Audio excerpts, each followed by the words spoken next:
like Alan Bingo here. I'm thinking about how far can we go without... please, this is insulting. Without an innuendo. Yeah, innuendo. Innuendo, yeah. Don't be rude. Look who we've got on board. David Morrissey. How you doing, David? Love? I'm very well, very well. Very pleased to be here. Such a privilege to be with you. Thank you. I notice you've been looking at my books over there. Yeah, it's a wonderful book. I could read, did you? Yeah, it's a wonderful book collection. I always think you can sell so much by people's bookshelves. But they're just VHS videos. They're like you pull one out and they all come at once. Yeah. They're like, come dine with me, Dickinson's Real Deal with Bargain Hunt. Well, you've read that one, Store of Murder. That's brilliant. Yeah, that's wonderful. She's and brilliant. She also did 5 as well. I love a true crime. Yeah, and also she approaches those subjects which have usually had a male narrative attached to them, but she comes at it from the female point of view. Like 5 is all about the 5 victims of Jack the Ripper, but really goes in depth into their lives and who they were, and she makes them people rather than just numbers in a sort of crime investigation, you know. Because I think Annie Chapman, you know, you think she's a sex worker and a prostitute, but it shows you back then, if you had misfortune, like her husband worked for Queen Victoria at Windsor. People who fell on hard times, yes, you know. And then he was abusive and drug beater, and she had to, there's no social services. Yeah, so I mean, fascinating book. I really recommend it. I think it'd be nice to be made into a musical. Who told you that? Well, it just came to me. No, you said that, and I think David said it would make a really good musical. It's a sort dark, of left field musical. I just think that the 5 women in it who are so sort of idiosyncratic and wonderful, and really, and also Victorian London, so atmospheric and Sweeney Todd. Look at that musical. That's a really grim subject. Really, and American Psycho they did recently, which is really brilliant as well. So I don't think we need to shy away from that. And I'm a big musical fan, so that's I do think it'll be great. Yeah. Are you sort of hinting at me being Jack the Ripper in this musical? I wasn't, but it's up for grabs. If anything that brings Jack the Ripper, anything that brings the investment. Oh wait, there, Hollywood's calling. Yeah. What are you doing, George? You are sweet. Snuggling up. Snuggling up. Oh, so what's your favourite musical then? Oh, gosh. I can't see you singing along. Do you ever do like Sound of Music where you dress as a nun? No, I've not done that. I've done those interactive ones. I'd love to do that, but I've not done them. But West Side Story. I love West Side Story. I didn't love the recent film, the Spielberg film. I'm a big fan of the original film, which I think is wonderful. Oh, God, So that's great. But I mean, Carousel, I think is a really weird. I recently went to see Les Mis, and I had never seen it. No. I'd never seen it. So I went about a year ago, and I thought, okay, I know this story. I know what it's like. And I was taken there for my birthday, and I was blown away by it. I thought, oh my God, I don't know this show at all. I know the numbers, but I don't know the story. I don't know. I didn't see the film. What links all these people together? And I thought it was just wonderful. I was blown away by it. So late to the party, but really loved it. Yeah. Well, listen, you're not in a musical, but you are in what sounds like an absolutely amazing thriller on Channel 4, Tiptoe, written by Russell T Davies and produced by Nicola Schindler. Yeah. I mean, that's going to be quality, isn't it? Yeah, just the people involved was the first thing I really wanted to sort of, it piqued my interest. Russell I've worked with on Doctor Who. I did a Doctor Who years ago, but I've known him and I just adore his work. And Nicola I've worked with as well, both as an actor and a producer myself, and just loved her. But also it stars Alan Cumming, who's like been one of my best friends for the last 40 years. Oh. So it's really amazing to work with him. The material is very dark. It's very difficult to watch, I think. It's also very, it's about the divisions in society today and the need to blame others for your own sort of predicament, really. And it's set in Manchester. Alan plays a guy in Manchester who runs a club in Canal Street. He's sort of struggling because he's a small businessman, really, and for all the difficulties that people are facing. But he lives next door to me in Manchester, and I'm an electrician, but I'm down on hard times. I'm sort of lost my job. My kids are growing up. My marriage is not in a good place, and I sort of become radicalized by the far right, really, and Alan becomes the target of my aggression and my anger, really. Because Russell T Davies says it's his angriest work yet. Yeah, and he says it's going to be called woke by a colossal degree and stuff, because the thing is with woke, no one actually knows what it is. But I mean, I think what the original woke was looking out for people, marginalised people, and being on their side. I think it's just that word's just been made into something. It's a slur, isn't it? Yeah, now it's a term to close down argument, I think. Whereas what Russell is trying to do is bring this to the forefront of our debate, really, of saying, look, this is where we're going. If we're not, even if we haven't arrived there already, which I think we have, in a sense that we're not looking after each other. There's a wonderful bit where Alan confronts me and says, you'll believe everything you read on the internet, but you won't believe me. Your neighbour for the last 12 years, someone who you know, you won't believe what I say and my lived experience, but you'll believe all this nonsense that you get amplified on the internet. And that's true of my character. Every sort of conspiracy theory he has, or sort of strange notion, he goes on the internet and it's amplified in his head, and you know, sort of he gets verification for it on the internet, and then he lives with that sort of certainty, even though the evidence in front of him is not that. The trouble with conspiracy theorists is they go too far, I feel. Because there was a man who came, I don't want to be too specific, but did some work at the house, and he's a bit of a conspiracy theorist. And it starts off all right, and then he started saying that there is people who live in the South Pole who were 12 feet tall and a master race. And I was like, oh, here we go. But I bet if you looked at that up on the internet, there'll be loads of people saying, yes, you're right, we've seen I'm doing an interview with one of them after this. I've invited him on my podcast. Anything you want confirmed will be on there. Yeah, you know what I mean? It's weird, isn't it? Crazy. Tell us a conspiracy theory you believe in. Do you believe the world's flat? No, I don't believe the world's flat, and I do believe that we went to the moon. I mean, I think... Some people don't. I mean, clever people, you go, what? I mean, there's a great bit of Buzz Aldrin where this guy confronts him and just keeps going up to him saying, you know, you never went to the moon, nobody's ever been to the moon. And then at one point he says to Buzz Aldrin, you, sir, are a liar. And Buzz Aldrin just turns around and punches him right in the face. And you're so pleased. It's brilliant.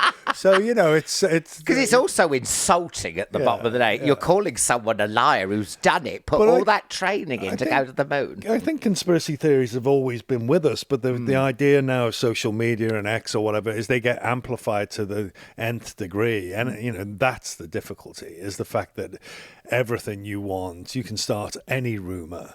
You know, it's always that thing of bad news will be around the world before the truth has got its boots on, you know, and that's true. And with the internet, that's even more true, you know, so it's very dangerous. Have you heard that thing that I'm married to a woman and got 4 kids? No, but I saw that. I have seen them in your house this morning. Yeah. Darling Joanna's popped out. Get some lingerie for tonight, Victoria's Secrets. It's, was it steak and BJ night? When is that? Do you remember that used to be a thing? I don't remember that, Oh, Alan. come off it. No. How do I know about it? I don't know. God. Steak? Steak and a BJ night. That was something. Was it something weird? What's this? Well, Joanne, my wife loves it. She says she wishes it was every day. My Dirty God. cow.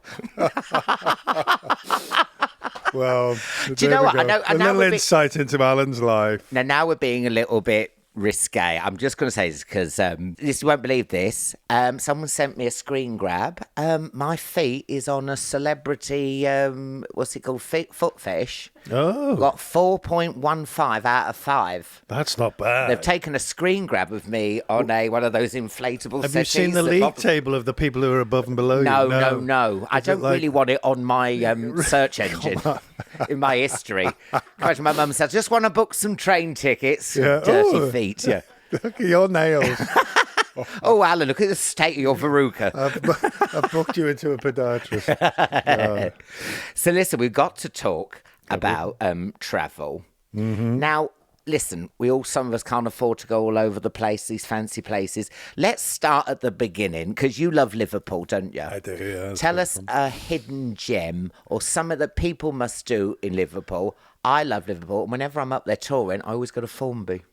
Yeah, Formby is lovely. I mean, that coastline actually from Liverpool to Southport, and there's a place called Freshfields up there, and Formby Beach and all that. That's a wonderful coastline. And also Liverpool itself now. I mean, when I grew up, the city council really hadn't sort of twigged to the fact that they had one of the greatest tourist attractions in the world, which was the Beatles. They literally didn't do anything, you know. Yeah. And then they suddenly, in the 80s and 90s, they suddenly thought, oh, we can monetize this.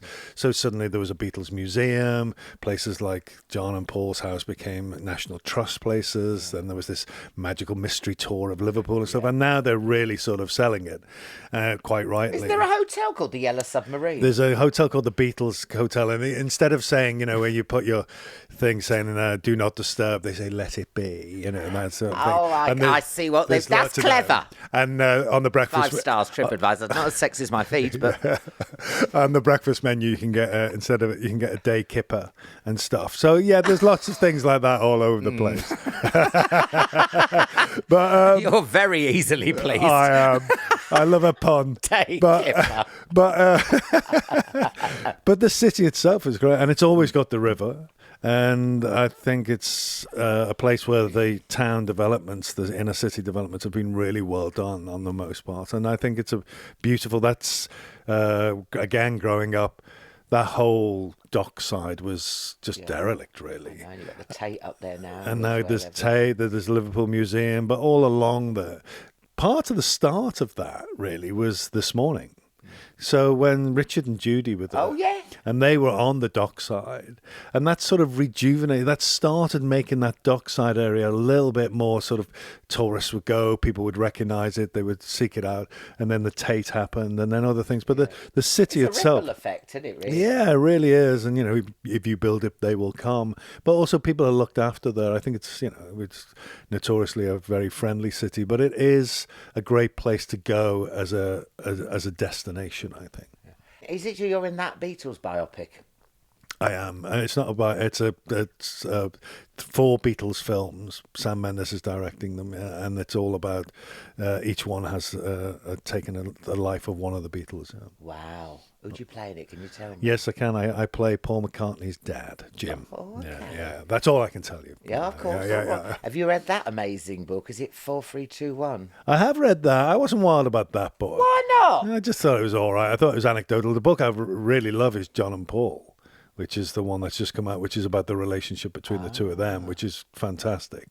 But I like Craig Brown. I think he's great. But that book, in the end, I was a bit like, do I really want to know about everybody else who was on, the Ed Sullivan Show when the Beatles were on it? Not really. Because I watched that documentary on Apple, Get Back. Yeah, that's brilliant. Oh my God, that is. And then, I've watched that about 3 times. When they're trying out, they've got to do songs, haven't they?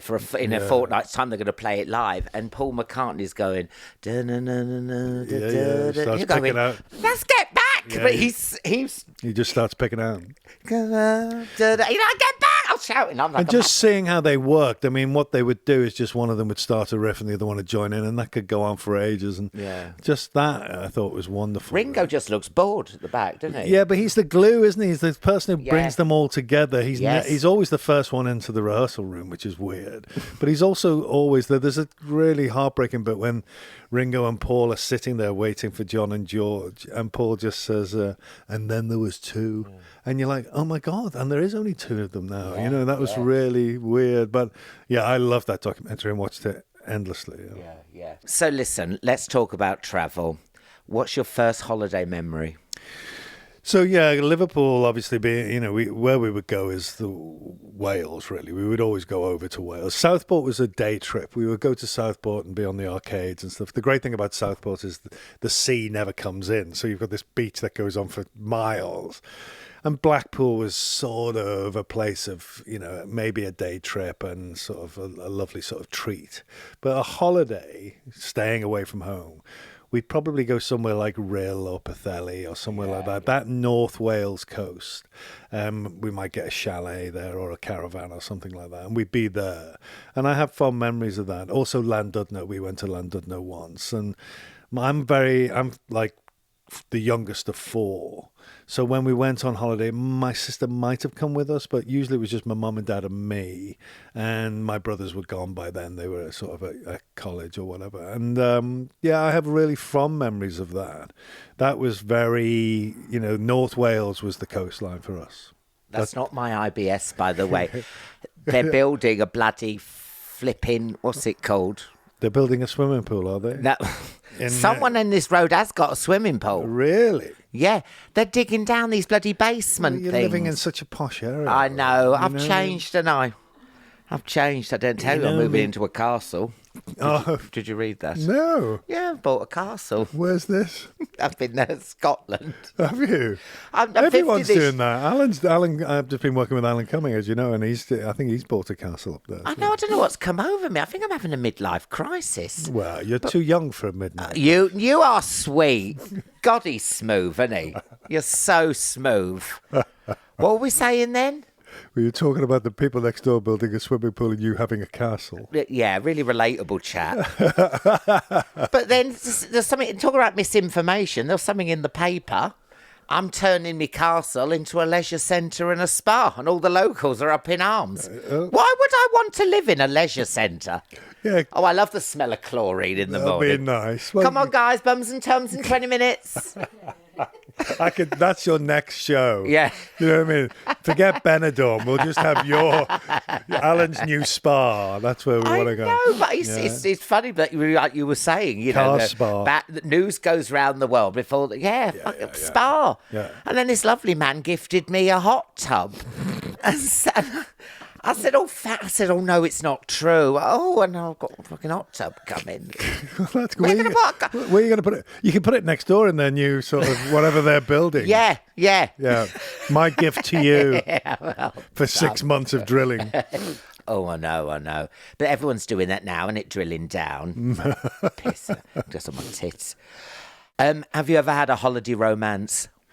Have I? I don't know. Yeah, I went on a skiing holiday once and sort of had a bit of a romance there. Yeah, but I won't go into it too much. Okay. I went on a skiing holiday and that was a nice memory. Oh, okay. So if the chalets are rocking, don't come a knocking. That was it. Yeah. It started well, but it was all downhill from there. Oh God, you do love a bun. I thought of a really bad thing. Oh no! Where are we going? No, you can't even say it. Alan. No, was you expecting 8 inches?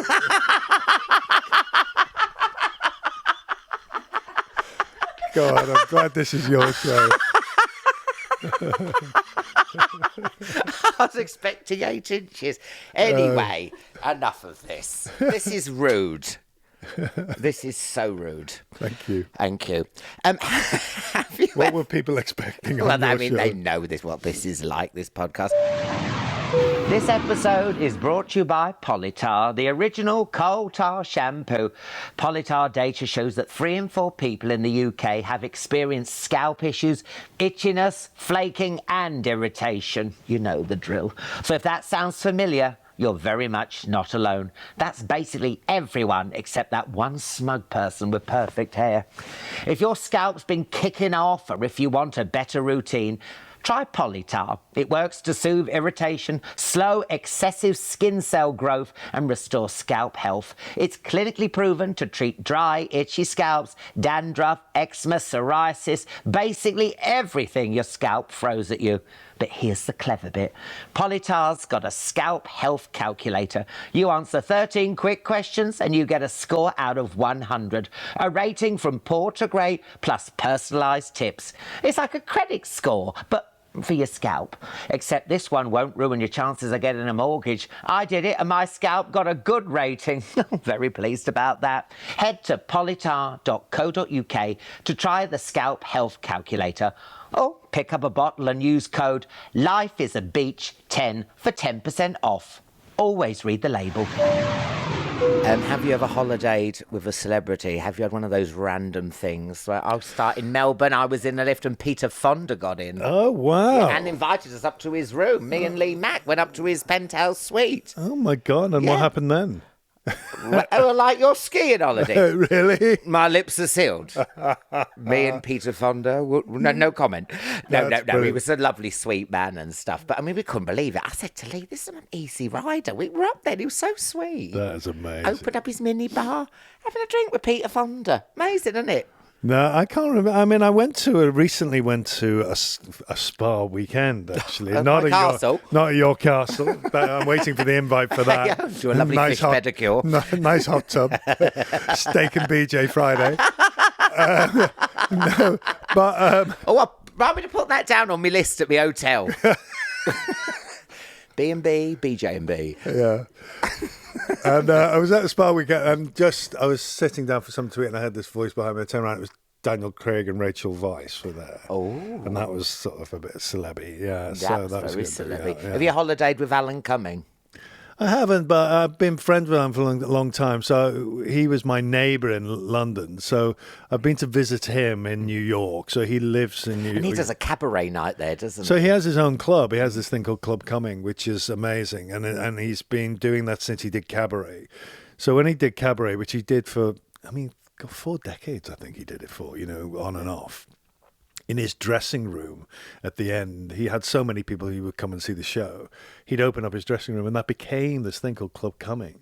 And it grew from there. And now it has a few, I think it has one permanent venue, but it's sort of a floating sort of night as well. Yeah. And it's so brilliant. And, the show was fantastic, but the experience afterwards was brilliant. So, yeah, he is a bit of an entrepreneur. But when I visited him in New York, yeah, it's always party central. Does he always wear those clothes? Is he always has he ever worn tracky bees? Have you ever seen him in Yeah, he Crocs? does. He works. Yeah, he does dress down, but he likes his clothes and he does all that. I think he looks fabulous. Yeah, I remember going to his celebrity out. I remember going to his wedding. And I was sitting on a table, and Monica Lewinsky sat next to me. Oh, hello. And that was great. And she was so wonderful and funny and great, and that was a good time. But yeah, Alan is very plugged in with celebrity. He knows a lot of celebrities as good friends. So that's It's funny, what we're saying, sort of going back to what we're saying about Tiptoe and stuff. I watched that documentary on Monica Lewinsky. She got put through the ringer. Oh, she was. And it does take two to tango, isn't it? And she... Yeah, but she was a young girl. Yes, an intern, wasn't she? It was just really... She got so much stick, all the jokes and everything. That poor young girl. Well, there was the American Crime Story did a drama about it, and you do think, God, this person was just left, right, and centre. People just let her down. She had great friends who just betrayed her, and and this obviously a man in such power, sort of taking such advantage of her. No, she is. But again, she also has a podcast which is brilliant, which is about sort of people who have taken on the world and rediscovered themselves and sort of fought it, and she's brilliant. So check that out. Oh my God, that's amazing. Yeah, she's a wonderful person. That was weird. That woman saying pop the dress in the freezer with the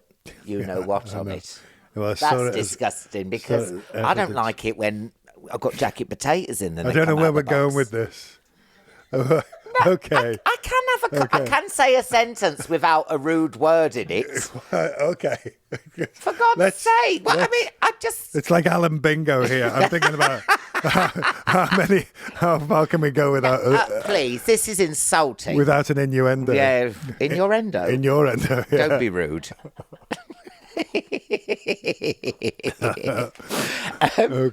So tell us. Thanks for the coffee, by the way.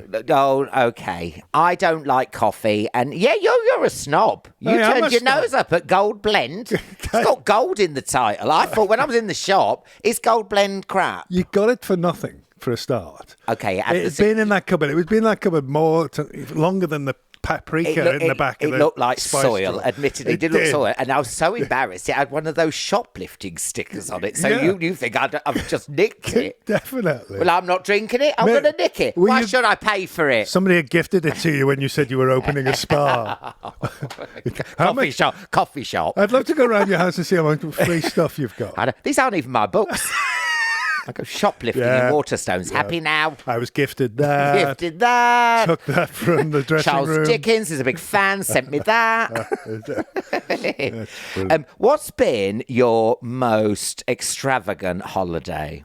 So I did go to the Maldives. Oh. I'd been working really hard and I was quite stressed. And I don't know why I did it in that voice.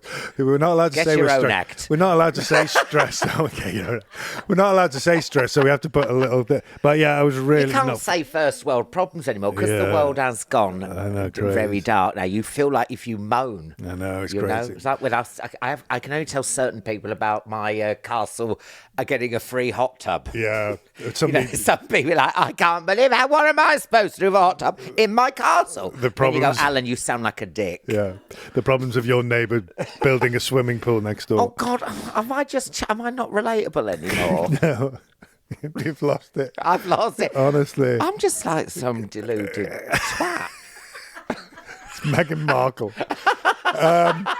Anyway, so I booked the Maldives. I very much last minute booked the Maldives, and that was quite extravagant. And the only thing about it was a lovely holiday, apart from the fact that the whole time I was there, I was thinking, I can't believe how much this is costing. I couldn't enjoy it because I kept thinking, oh my God, I've got to get some work after this. What's going to happen? Oh my God, how much is this? How much is that? And sort of skimping on things and stuff. And it was just really weird. But I didn't love it. I didn't love the fact that something had cost me so much money. And I did feel uncomfortable. You get guilt, I suppose. You do get a bit of guilt. Yeah, I got guilt, and I just felt that it was a bit too over the top, really. I did feel that. Yeah. You do a lot of travel with UNHCR. Oh no, UNHCR, which is with the tax people. HMRC. I do. I don't tell them I've been doing a lot of travelling.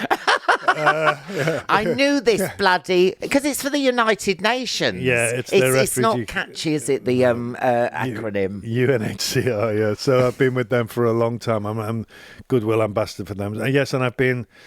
What's happening at the moment's really distressing for many reasons, but I've been in Lebanon a lot. I've spent a lot of time in Lebanon and have some great, great friends. So how do you feel when you see the news? Oh, just heartbroken, really heartbroken. And just, I've been in touch with a few of my friends, but a couple of them haven't got back to me yet. So all that, really. Oh, God. So that's been really stressful. And also then went to Jordan with UNHCR to refugee camps there. I've done a lot of work for them, and then I was in a place called Quetta, which is in the border. It's in Pakistan, on the border of Afghanistan, and there's a place there where they're educating. They've got these universities which are holding places for Afghan girls, women and girls, to come and complete their education because, of course, they weren't allowed. They weren't allowed to have their. They weren't allowed to have their education. So that's what they're providing there, as well as, just the basics for living, for your making ends meet and sort of eating and drinking and shelter and stuff. There's education programs that are happening there as well. So they do amazing work. But as you say, the world is such a scary place at the moment. I haven't done a trip like that for a while. But it is, it's work that constantly we need to be doing. And here as well. And, sort of looking at the... It goes back to Tiptoe, doesn't it? Misinformation. Misinformation. About refugees and stuff. Yeah, and also people who are... the worst of people. Yeah, and being fed this lies, and sort of... It is sort of baiting and sort of, it's sort of this... Getting people to sort of believe the worst of other people in order to attack them and sort of then create power back in for you, I mean, doing this with the UN and stuff, has there ever been a moment where... actually something amazing has happened? Because I mean, it must be so stressful, it must be heartbreaking, but is there a moment where you went, I don't know, I'm just trying to find some positive. So many stories that you hear of people who have got to safety, what they've done, how they've rescued their families, what they've been through. That has been amazing.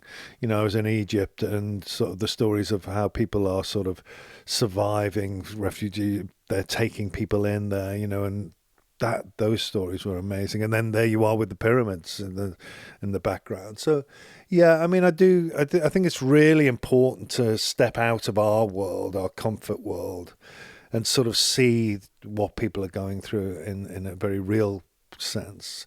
I mean, the other two charities I work for I work for Refuge, which is a domestic abuse charity, sort of violence against women and girls here in the UK. And what they're doing, they're building these safe houses. What you forget is that, if you're particularly after COVID, being in a confined space with people we love was bad enough. Imagine being in a confined space with your abuser.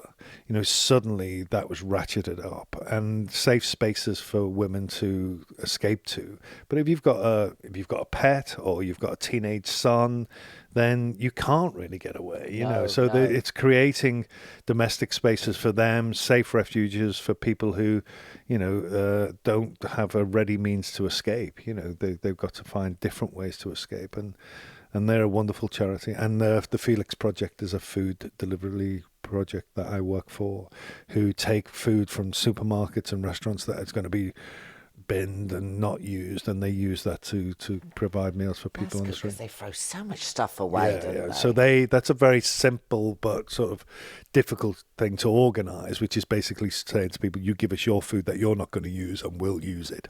Yeah. But that's a very time-sensitive thing.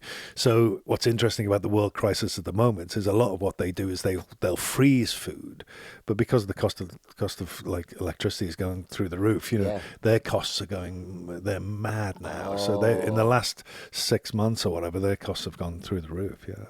Oh, God. Yeah. So listen, you have sort of been everywhere. What is on your bucket list? Where do you want to go in the world?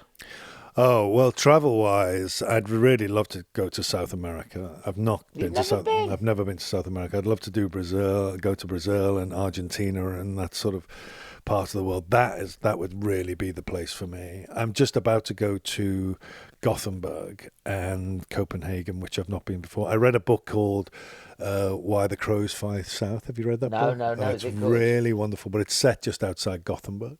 And I thought, God, I've never been there, so I'm going to go there and have a look around. Oh, so you will just go to places? I'll go there. Yeah, I just think, I'm going to go there, yeah. And it's usually inspired by something I've watched or read or something like that. And Copenhagen was, it was close by. It's about 3 hours on the train. And I thought, I'd like to go. That's a city I've not been to. I like cities more than beach. And, sort of lying on a beach doing nothing, taking a book with me. I'm not really that sort of person. I like cities. I like going to places and experiencing the people and the culture there. Yeah. Right, well, listen, we're about to start our descent. Now it's time for our quick fire round, okay? You ready for this? Yeah. Beach or pool? Beach. Podcast or book? Book. Mile high or I'm too shy? I'd go mile high. Why not? Why not? You with your friends, lads together. Well, hello. Muzzy guard, no thanks, I'm hard. Explain that one. I can't, I don't know what it means. Okay, no thanks, I'm hard. Thank you. Taj Mahal, no. Oh, Taj Mahal, yeah. G&T or cup of tea? Cup of tea, I don't drink. So. You don't drink? Okay.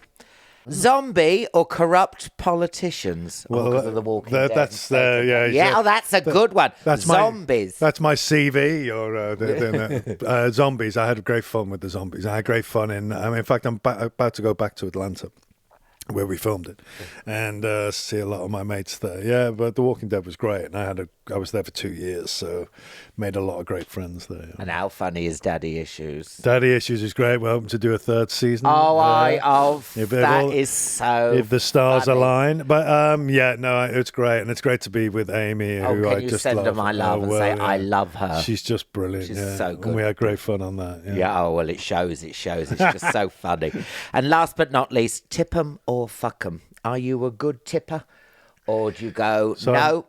I'm very, very English about tipping. Is the fact that I get panicked about tipping. So in America, tipping is what you do, but also I'm a bit like, should I give $5 or $10? What do I do? I just get. You're a worrier. This is like Mauritius all over again. I get total panic about tipping. In the UK, it's always it's on the bill, isn't it? And so it's always that. But yeah, I like to tip, but also I get into a real panic about tipping. So Which is that thing that went viral. That woman went, I was expecting $200 tip because they want 20% now. Did you see that? No. That's a bit rude. 200? Yeah. Oh, where were they? Well, that's an average meal for me. That's like Gale. Because I'm unrelatable. Gales, Notting Hill. Yeah. I know it's like running. They've gone to Ottolenghi and had bloody potatoes in the thing. That they add up, don't they? That Ottolenghi. Yeah, I only have salad in there because it's cheap. Can I have Because it's potato? light. Put that heavy potato back. What did they weigh them? They weigh them. That's the thing. So always get salad. That's why I look like this. But I saw her put a fucking this massive like potato in. I'm like, no potatoes. Right. I could talk about No potatoes for Alan. Thank you so much for flying Alan Air. If you'd like to collect your emotional baggage from the carousel, Thank you very much. We hope you enjoyed your flight. Don't forget to like and subscribe. Don't ever forget, like